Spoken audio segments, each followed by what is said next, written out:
2023. Bitawan mo yung mga bagay na nagpapabigat sa dibdib mo. Palayain mo yung mga taong may dahilan ng bawat pag-iyak mo. Buksan mo ang puso mo sa ibang tao.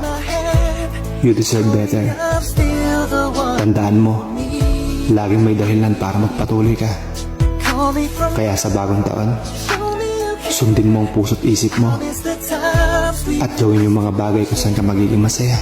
In this life, I know these are the little things